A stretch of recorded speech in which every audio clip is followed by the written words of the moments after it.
Francois is a regional director across the pond of the Mailbox Club, which does Bible stories and literature and also has lots of volunteers. Let me just kind of read a couple of statistics. They had in 2025 over 170 million Bible lessons printed. Over 17 million children across the world are enrolled in the Mailbox Club. They have over 8.5 million salvation decisions in 2025.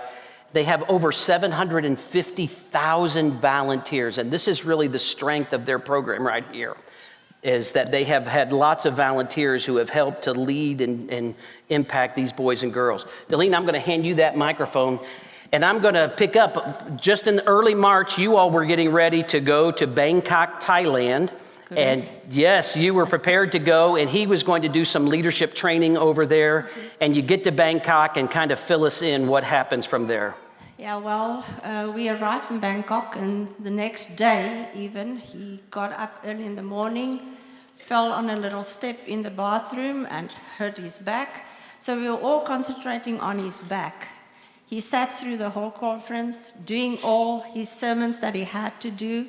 They had to carry him up the stage, he had to sit down.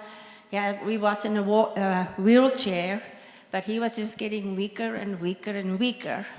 So I was communicating with our prayer people around the world, and on the Saturday, I'm seeing this man is really, really sick.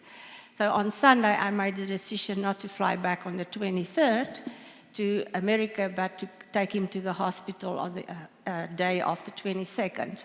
And it's interesting to me that everything is 22nd and the 15th. Very interesting. But as he went into the hospital, they immediately start blood work.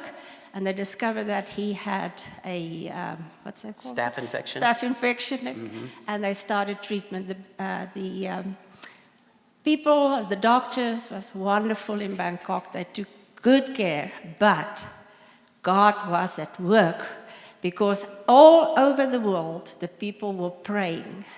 And if you see the power of prayer, you can see it in these three that was here. Yes. I mean, we do serve a mighty God. Yes. Yeah. He is good. Use him. Yes. Because prayer works. Yes. So he has been 2 months in the hospital. Well, let's just hold it right there. He's got staph infection, yeah. And you're in Bangkok, Thailand, and you know you got to get him back to the United States. Yeah. So. So you get a medevac. Yep. To fly you from Bangkok to Japan, yeah. To Anchorage, Alaska, Correct. To St. Louis. Yeah. But on that flight, he is very, very sick at this point. Yeah. And they don't have enough food, and they don't have enough water on that plane. No food for Francois. Terrible food for me. But, you know, I was facing him in the medevac plane, and I just said, Lord, you need to get him home, because what those nurses, the 2 nurses that was there, say, blood pressure good, oxygen good, heartbeat good, good. So I just said, Lord, you just have to take him home. And God did it. I don't want to put too much of what happened, but he was really sick. He was really. On the Tuesday, they told me in Bangkok that his kidneys was giving in, so they were going to, if his kidneys does not recover, he was going to go to ICU. And they told me he will most probably not make it. And I said, that's good. Whatever it is, because of the sepsis in him, you know, he was not there.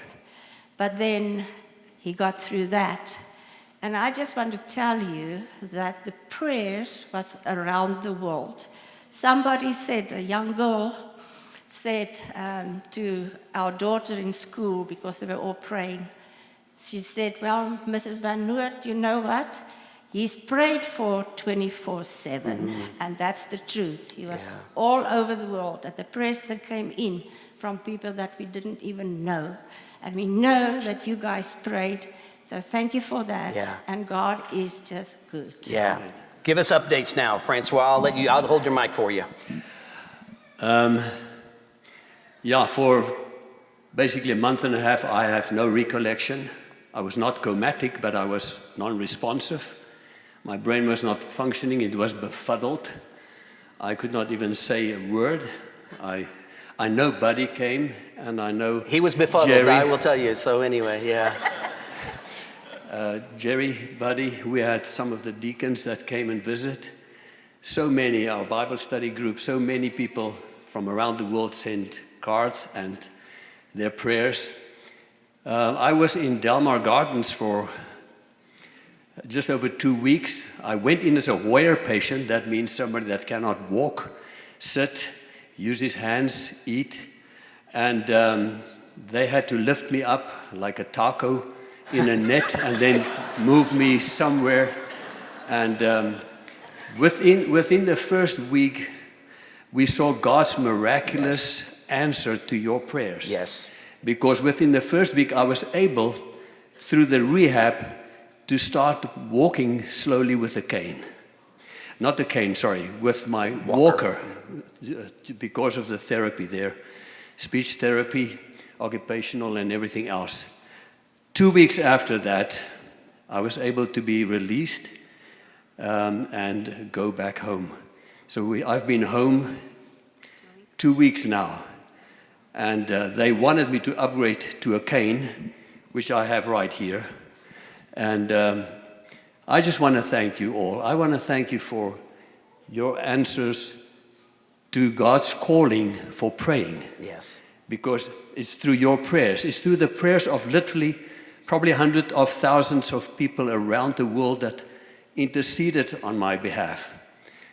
I finally came by about a month and a half after being in the hospitals, and I'm grateful that I'm here. Amen. I remember Daleen told me, or she told some of my staff there in Bangkok, that it's only because he lives that I can face tomorrow. That's right. I wanted to die. I told Buddy many times, I don't want to live. I'm ready to go. Come, Jesus, come. May today be the day, is what I prayed all the time. But he has something else in mind for me. That's right. I'm still waiting to find all of that out. And I asked him, Lord, he says, just give me a day. I said, is a day like 1,000 years to you? He said, yes. So all I'm doing now is holding on to the fact that because he lives, I can face tomorrow. Yes. Can we sing that? Amen, amen, amen. You want to? Yeah. You can join me in this one. He wants to sing the chorus to that. Let's sing that. Let's sing the chorus. Because he lives, I can face tomorrow. Because he lives, all fear is gone. Amen. Because I know he holds the future, and life is worth the living just because he lives. Amen. Amen. Thank you. Thank you. Amen. Yeah. Thank you, brother.